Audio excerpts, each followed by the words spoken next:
Ladies and gentlemen, welcome to a 50-minute race through the probably most debated issues of these days: security, sustainability, and competitiveness. And the way Europe is balancing this act is the core of our discussion. This panel is hosted by CEOs for Future and Climate Lab. And if we're talking about a triangle between those three issues, or an either or, is competitiveness eating sustainability, or is it boosting sustainability?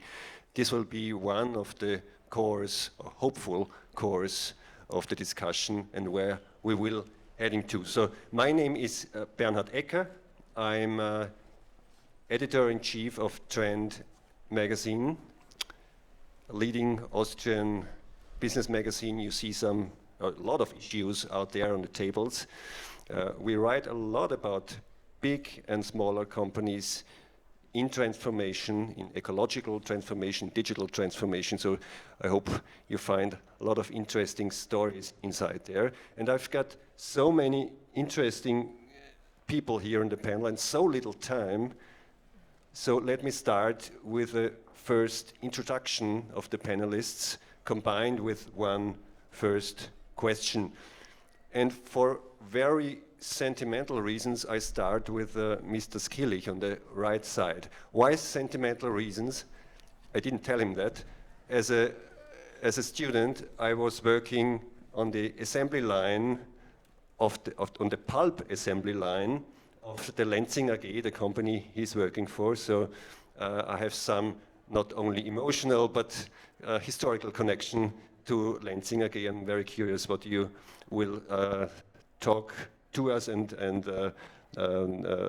deliver us about Lenzing activities. And as I know Lenzing a bit from my professional side as well, I can tell you this is a truly global company. It has production sites in Austria, in Thailand, in Indonesia, in the US, in China. It has a network that is really global, and in a situation like now, where the world is running mad somehow and tensions are rising everywhere, I just would like to know, how do your supply chains throughout the world work these days? Thanks for the introduction.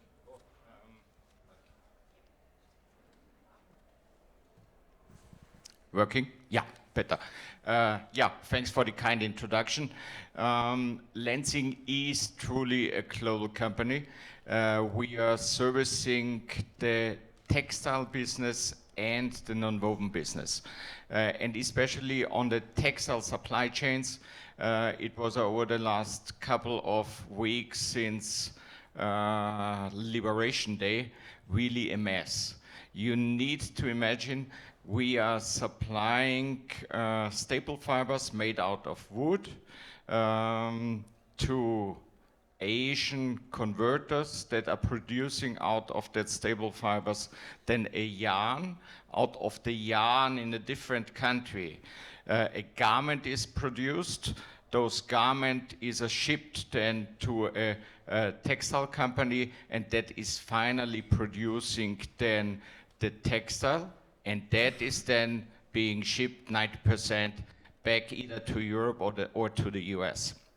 And with all those implications on the tariff side, nobody was ready and prepared to answer the question, what will be the final price according to all the tariff schemes within that manifold players within the whole value stream for the final product. And that led to uncertainties that really had an impact and material impact on activities in the Asian countries, especially China. It came to an almost complete standstill of goods being delivered out of the big ports in China to the US, and that is what we are facing. I was instructed to keep that short, so really, the impacts haven't been visible. With all the players being involved, we had no chance getting a clear understanding what will be the discussion with the customers. And still today, after that weekend and now with bringing down the tariffs between China and the US in a very material way, this situation has completely changed again. But that's really VUCA world, and we need to be agile, we need to adapt to that. For a global corporation, not that easy, but trying really hard to get acquainted to the situation as is, and we need to make the best out of it.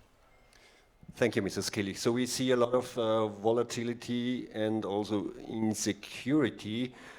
People love stability in their everyday lives when it comes to power, to water, to mobility. So to my right, this is Monika Unterholzner, Vice Director General of Wiener Stadtwerke. That's a huge universe within the city, actually. It's a really big structure.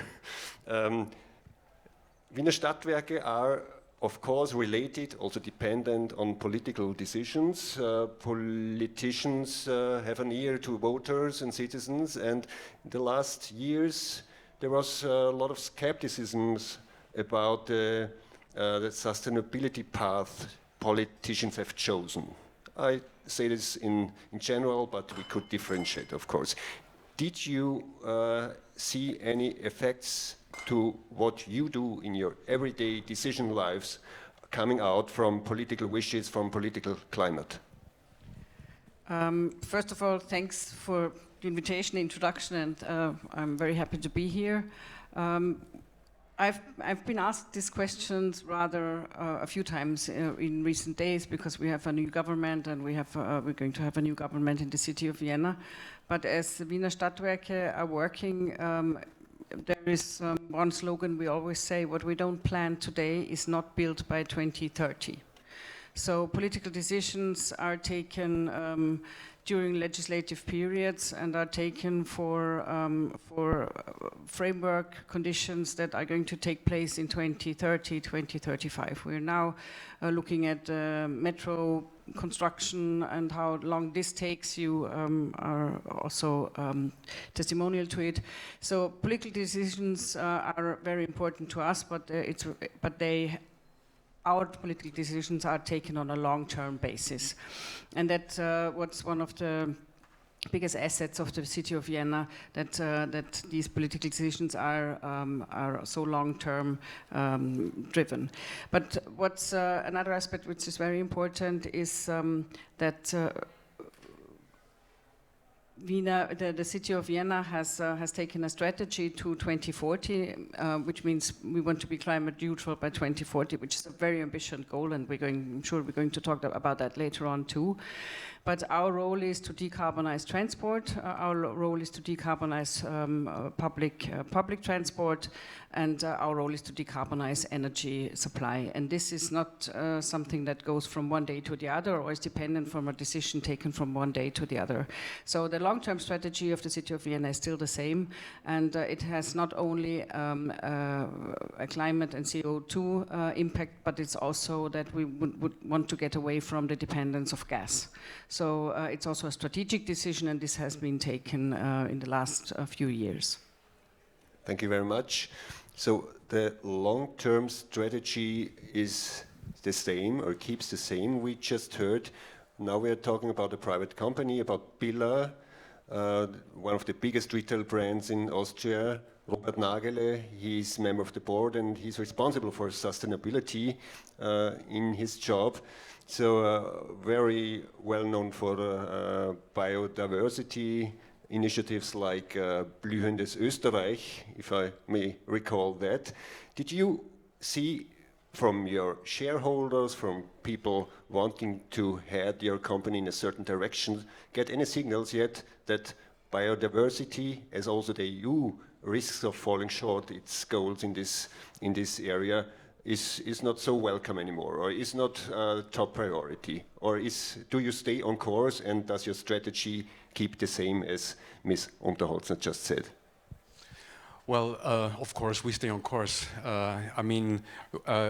Of course, we are affected of all this complexity and all these regulations and standards and what's coming up, and there's the hustle bustle with the omnibus, and things are changing a lot. But in the deep of our heart and in our core business, we were always a very sustainable company, because it's a main pillar for resilience and for our competitiveness. And about 30 years ago, we founded the first organic private label in Austria. It's called Ja Natürlich. It was 30 years ago, at the time where, you know, organic products and people who bought those products had a certain smell. It was not that popular, and products weren't that good.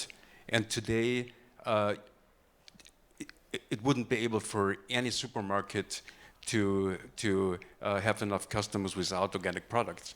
And today, Austria is one of the, in relation to population, the biggest organic agriculture country. So that was a long journey. And about 15 years ago, we published our first sustainability report at the time where it wasn't necessary to report all those measures and what we did for sustainability. So this is so important for us and for our customers to be resilient and to be competitive against our customers. So we stay in the race, and we strengthen our efforts, and you know, all those things concerning changing in reporting standards and regulation that will come, and of course we saw also some discussions within our customers within the last 1.5 years perhaps, that there was a slight decline in the importance about sustainability. But I'm sure that we have to stay on track and to strengthen our efforts to reach our goals. I mean, our goal is net zero 2050. That will be a really long race, especially when we take a closer look to scope 3, which is a really, really big thing to fulfill that. But I'm very optimistic about that. Okay, thank you. We come to sustainability reports again, because they right now are in the center of, let's say, industry lobbying against Green Deal initiatives, and what the current effects of these regulations from EU side are. It would be very interesting to discuss. To my left, Verena Ehold. She's General Manager of the Environment Agency Austria, here known as Umweltbundesamt. You've got no supply chain like Mr. Skilich. You have supply chains, but other supply chains, but not that of a pulp or a fiber factory. You've got no American president above you who puts pressure on you. So how does the so-called ESG backlash affect an organization, a company like the Umweltbundesamt? Thank you for the question. I think the US backlash or pushback shows us all how insecure actually our supply chains are, and how at big risk in Europe we are if we fail to secure sustainable supply chains, but also it shows what happens if we fail to communicate the value of sustainability, if we fail to communicate the value of standardization across Europe and across the world. Because, well, we see we are working very internationally, so we are advising the European Commission, we are also advising and supporting companies in Austria. We see their issues, of course, but this current crisis can also be seen as a chance for Europe. And what is important now is that Europe must defend ESG as a science-based risk management and not as an ideology. For this year, the Environmental Agency Austria is an important player, because what we need to have resilient supply chains and a fair system of a level playing field is we need environmental data. We need life cycle analysis. We need impact metrics to make the ESG credible, but also robust. So this whole backlash basically shows us that we are vulnerable if we don't take sustainability as a risk management tool to secure our businesses and to provide those data, robust data. That's of course the role of scientifically independent institutions like the Environment Agency Austria, which is also relevant if you go further by linking ESG criteria with investment, like green finance and taxonomy, because that's a very good example where the sustainability is really important. We have green investments which show that they have bigger returns and higher returns than fossil investments already for years, and this will increase. So my point is that green investments, green technologies are sustainable. Fossil-based technologies are coming more and more under pressure, especially if we cannot afford any more subsidies. And ultimately, ESG criteria is a risk management tool, even for financial risk management. And of course, I mean, with the Omnibus, also the company that I manage was under the regulation before, so we prepared already for 2 years.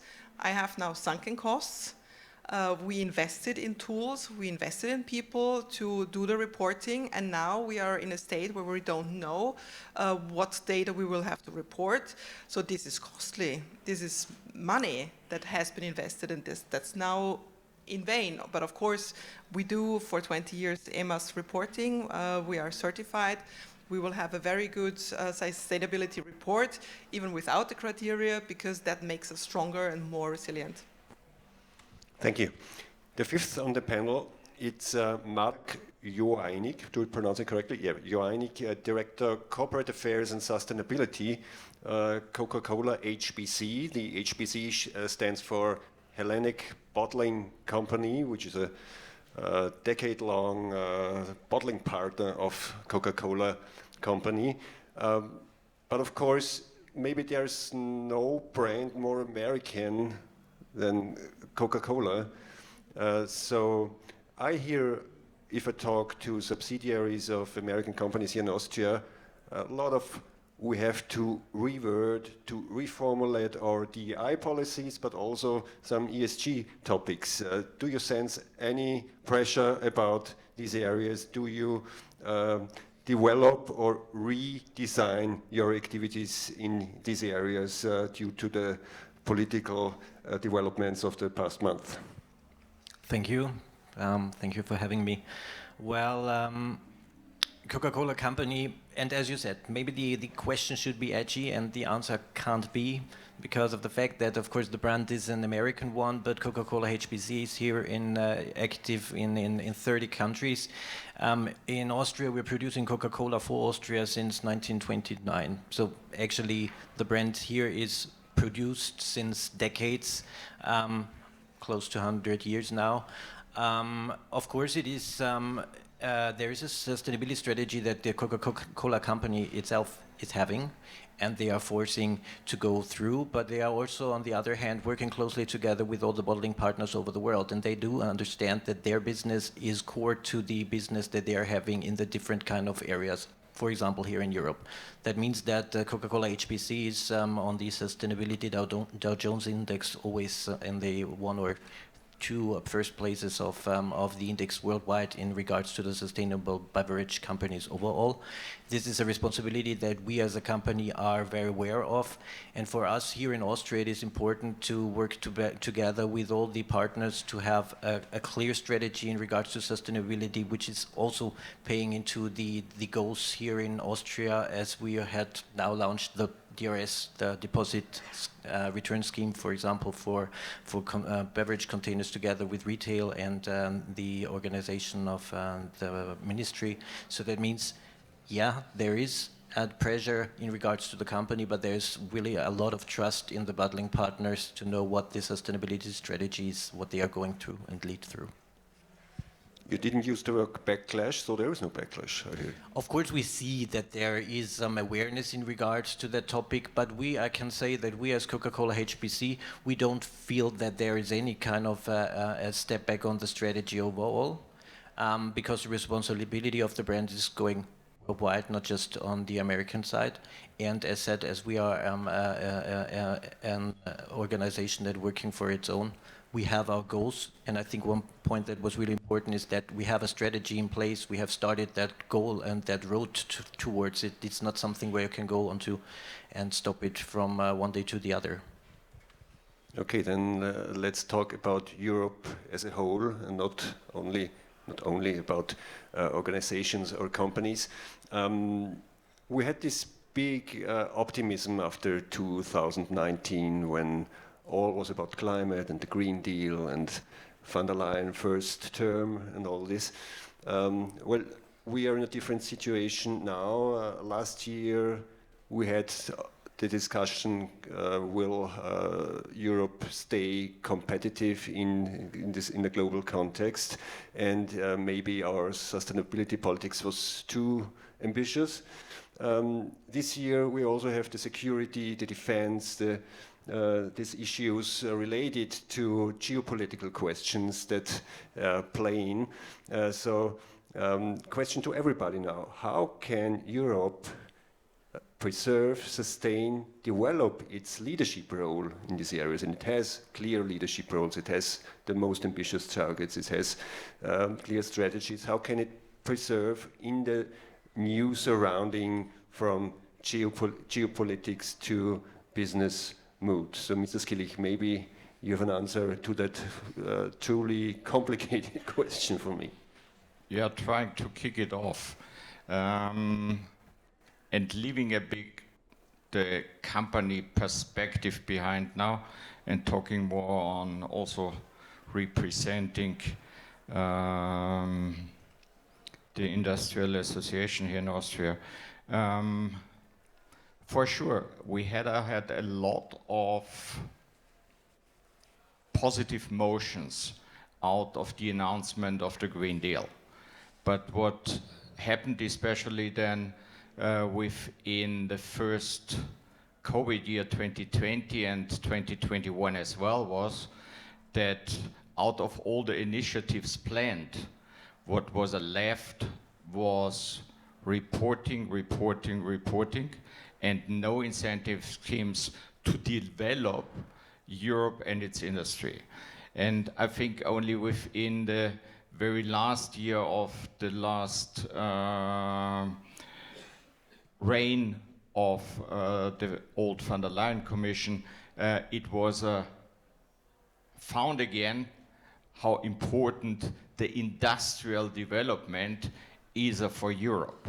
And that will be the key thing for me, representing an industrial company, but also association of the Austrian industry, that we have a clear signal within the coming months how industry should develop, what schemes are available to support it, and as we have heard it, most important is to have a reliable structure going forward and not playing here an hop on, hop off game, because as well many of the players within the European industry, their strategy going forward on investing into new products, into new sites, that lasts for the next 15 to 20 years.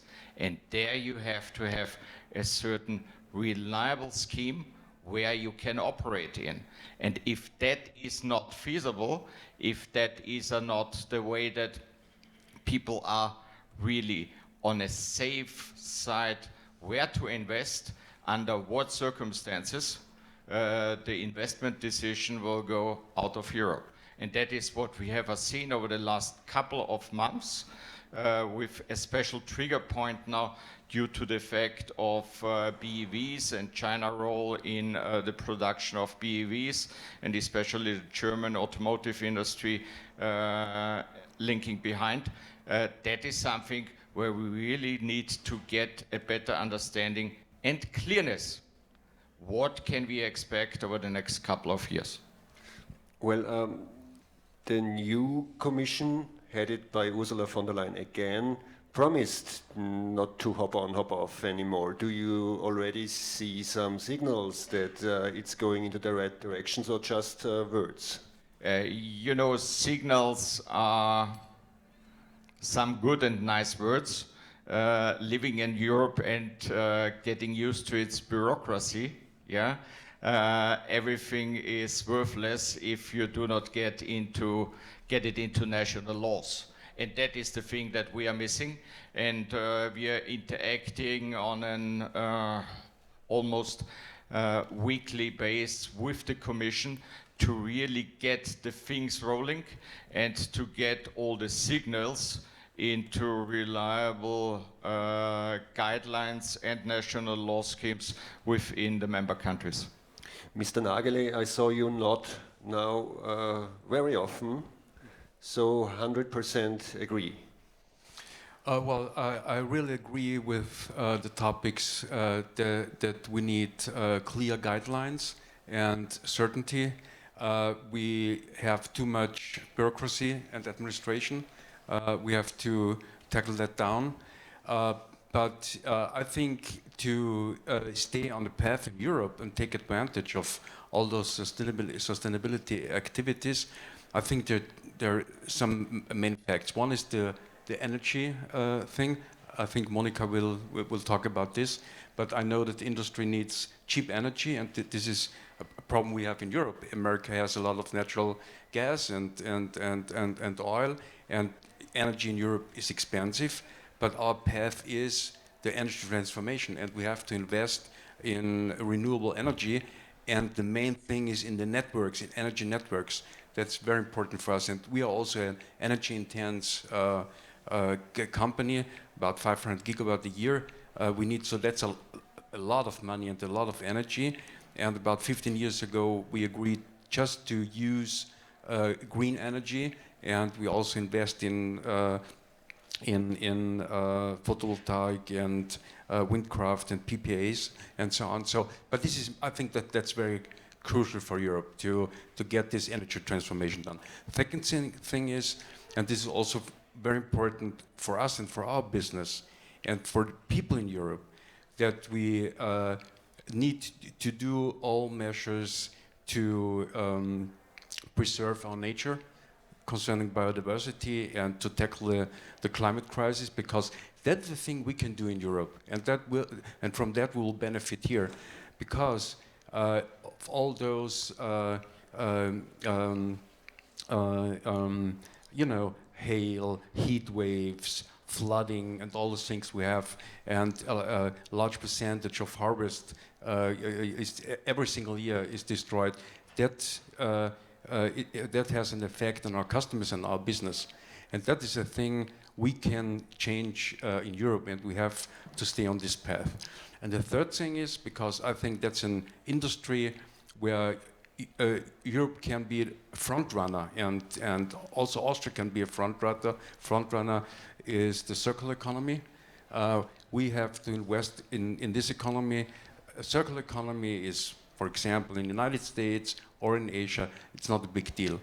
But we can, in Europe, we can build up industries who will profit and will profit from the rise of circular economy. And that could be a third thing which we have to promote and the European Union and also the Austrian government had to do a lot of efforts to make it possible that this industry will rise up. Okay, you mentioned energy. Russian gas was cheap, and it was up to a certain date in the year 2022 reliable. So over decades, industry and consumers got accustomed to it. It was, in a certain sense, a working world, but we saw the risks afterwards and all the geopolitical dangers lying with it. For Wiener Stadtwerke, do you get enough green energy to get the transformation done? Because the reliance or the dependence on Russian gas is still there. It's not so big anymore, but there is still some Russian gas dependence. Yes, but as for Wiener Stadtwerke, we can say we don't use any Russian gas anymore. So we finished that, and also OMV and also the EU will finish buying Russian gas. So, and as I've said before, it's a question of security. And it's also a question of stability in Europe, because we've seen that with cutting Russian gas down, it was a real threat also to our economy in Europe. So it's all interconnected: energy supply, energy transition, and independence. We are not so much worried about how to get this electricity. We're sure that Europe will be able to provide enough electricity, not Vienna or Austria or Wiener on its own, but altogether we will be able to produce enough energy for what we need for the energy transition.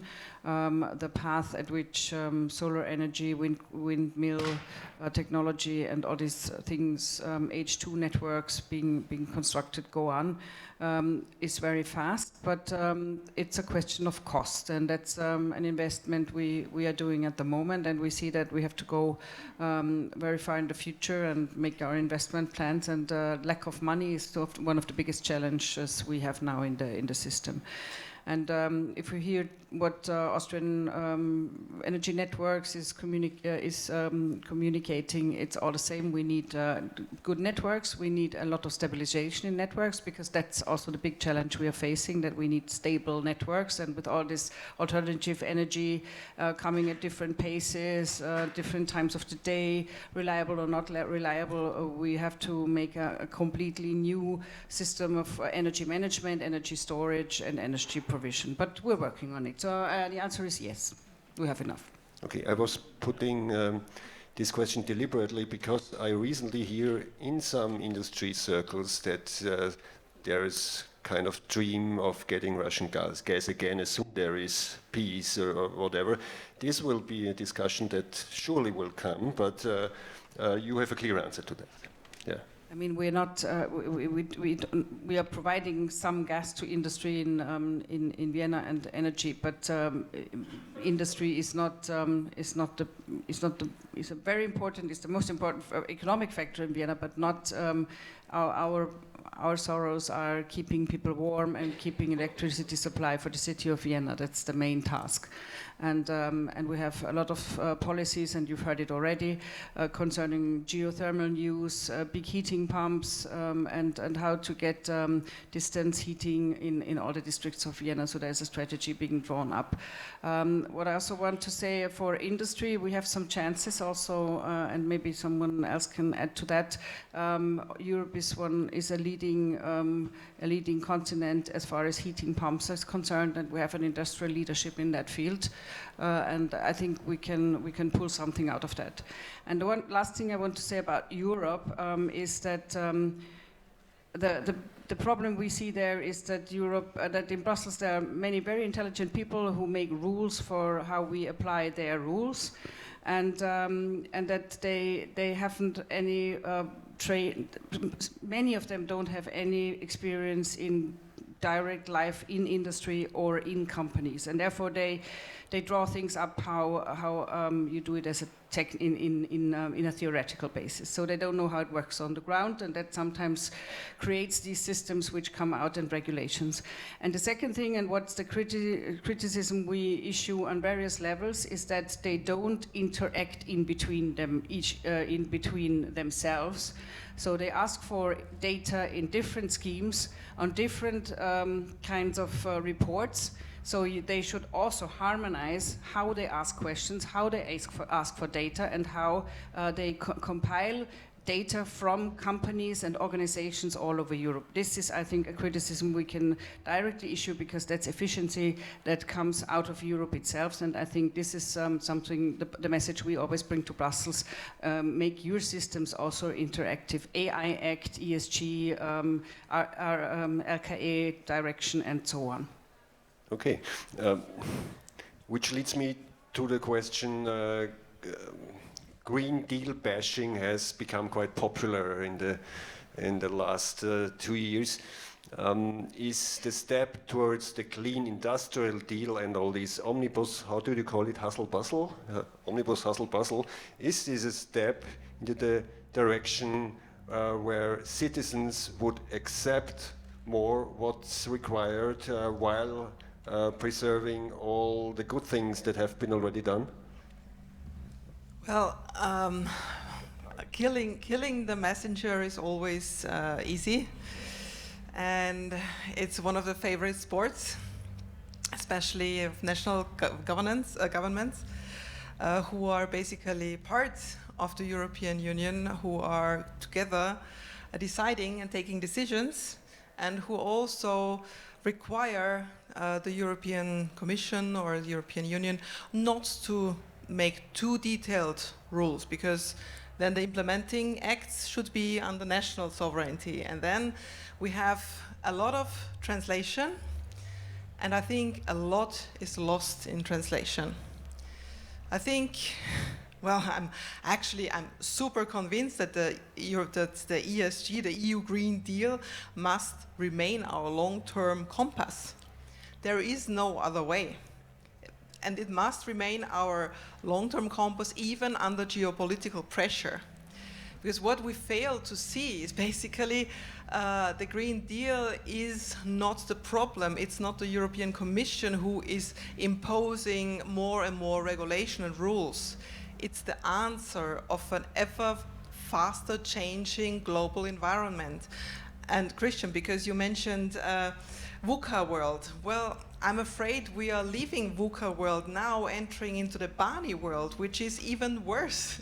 And I have to tell you, crisis will be our daily business. We will enter phases where we have a brittle area, so everything that we know can break away within hours. We experienced that already with the US government.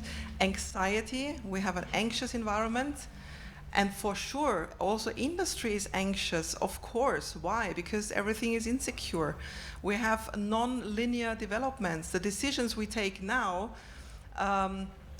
have impacts that we cannot foresee. And the fourth eye is it will be completely inexplicable. So this environment changed, and now we need a strategy. And the European Union found this strategy, and it's called the European Green Deal. These crises that we will face, that we faced already, they test our resilience day for day and also in the future. And sustainability is not a luxury in this situation. It's actually the European strategic foundation for economic and energy security in an ever-changing environment. And I think, we see it in so many technologies, it works.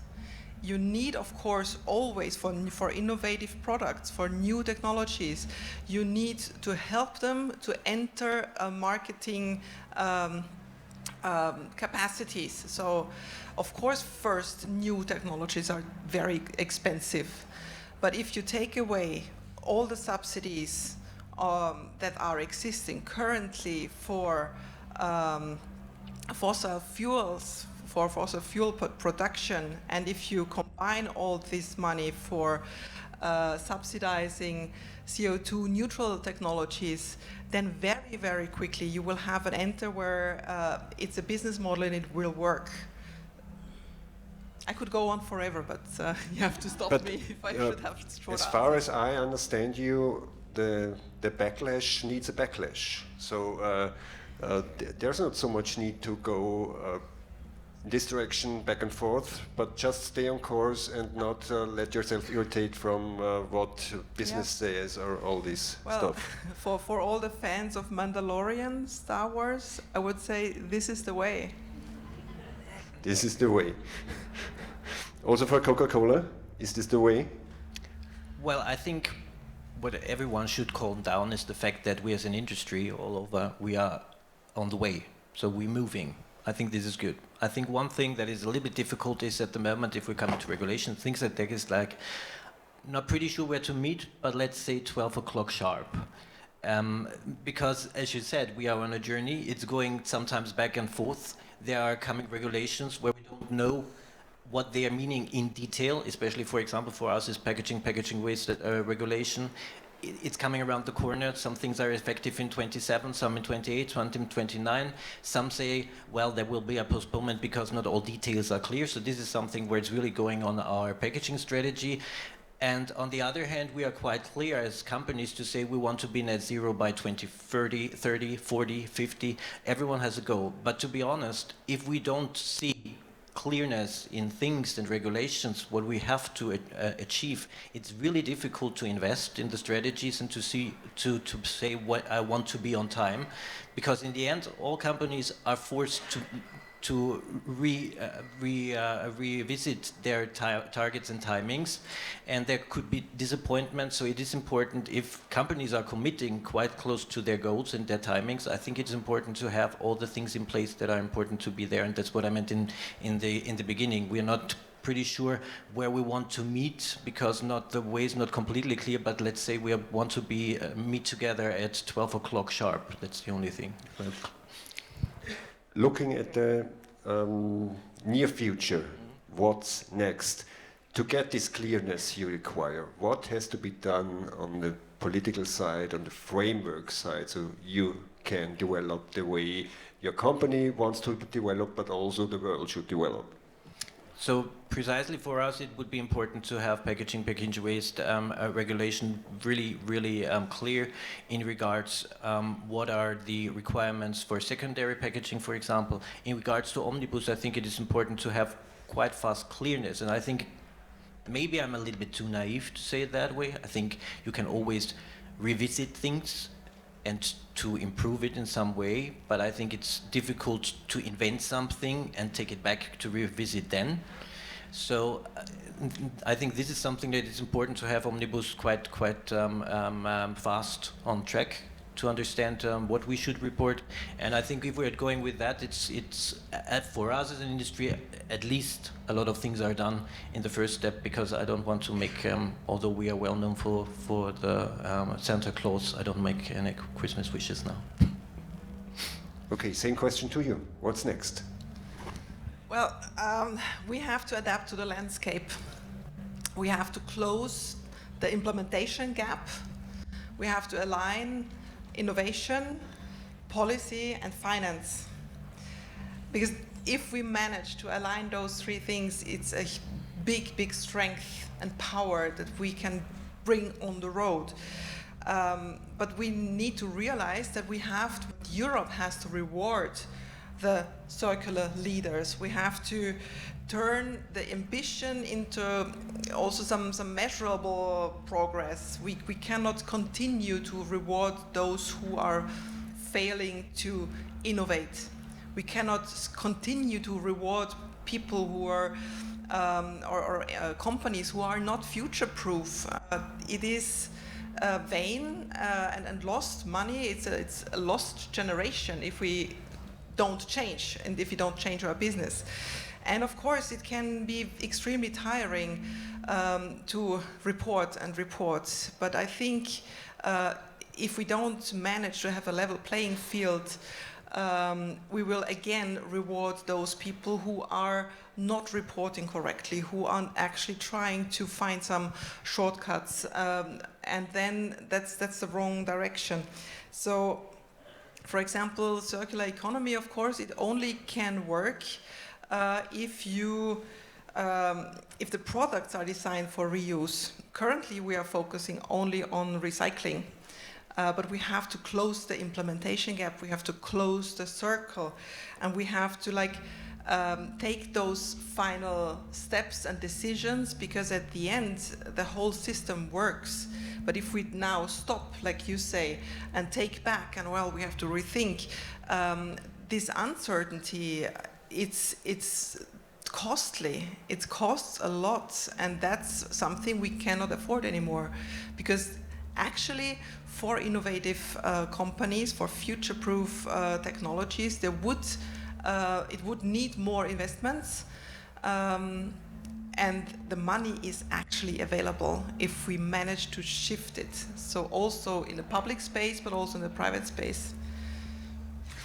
We didn't talk here yet about the defense side of security, which is quite interesting now, as there have been big announcements of investments on the European level and also national levels in defense. And if I would have been asked 5 years ago, are you in favor of investments of tanks, rockets, drones, or whatever, I would say, no, no, no, that's not Europe, that's not our style, that's not our recent history. Now everybody and every politician seems to get the point. If he announces investments in these areas, will this, short question, will this get at the expense of the Green Deal, sustainability efforts that have been taken, as there is not endlessly money there in the public funds? I hope not. On the other side, the European way of living has really become under pressure. We are one of the biggest democracies. Actually, we are the biggest left, probably. And therefore, if we want to defend our European way of life, defend our strategy, how we can secure our future, probably it is important to invest in that area. So, because the cost could be even bigger if our ideas, our vision in Europe, which our values are under threat and basically diminish.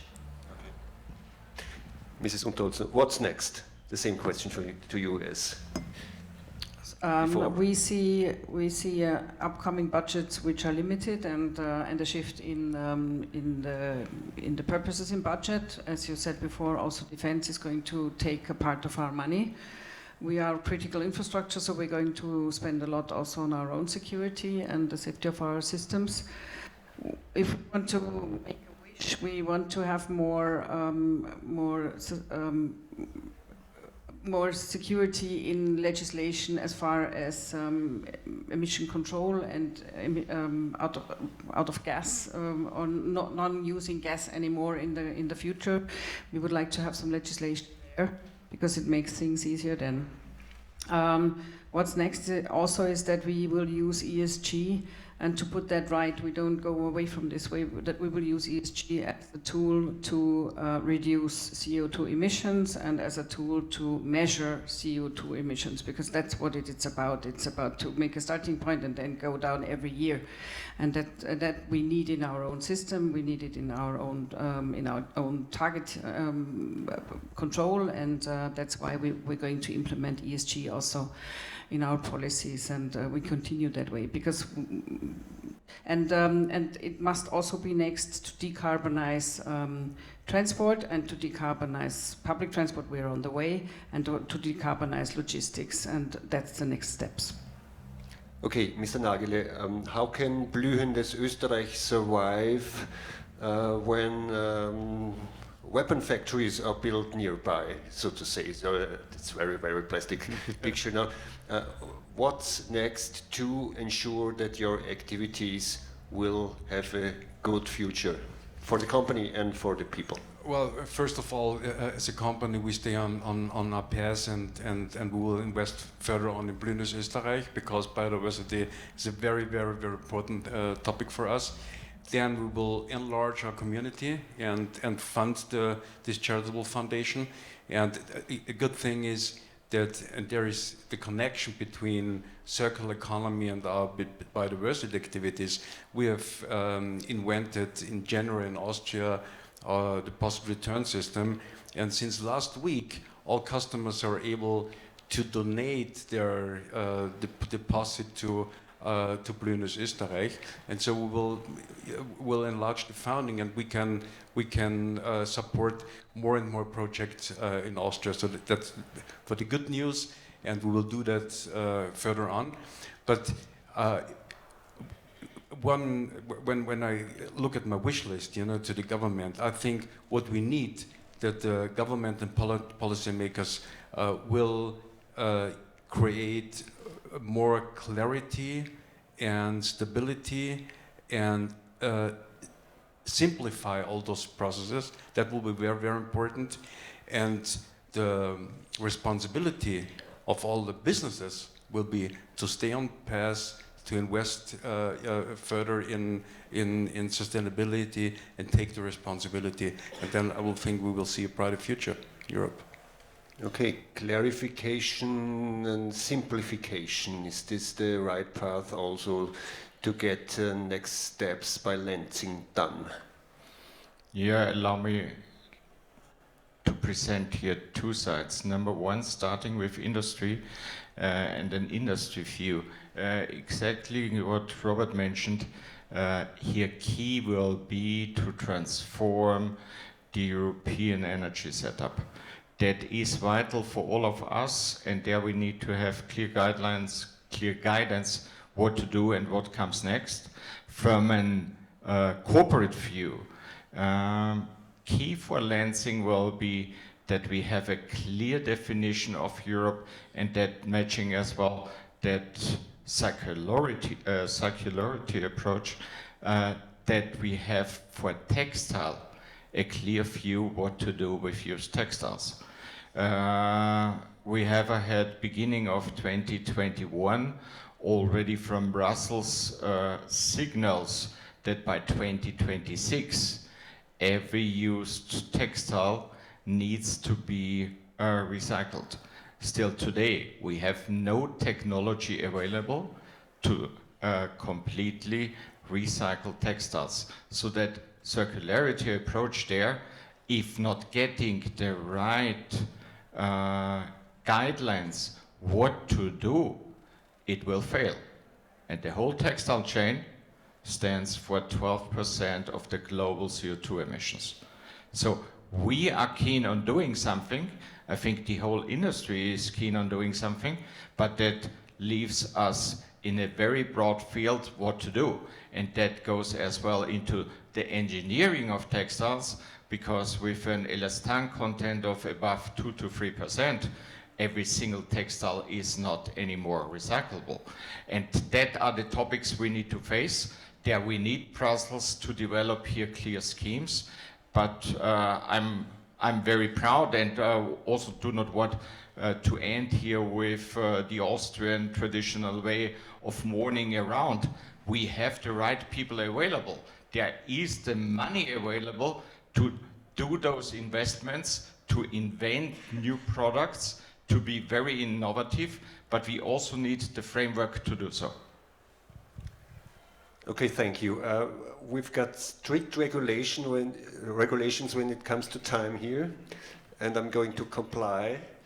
Of course, this can only be the start of a discussion, so it's many interesting perspectives and angles that you brought in here. The companies, the organizations are very different, of course, and there's no common there are common denominators, but they are to define, and I guess that our discussions will be continued outside, in the evening, in the next days, wherever.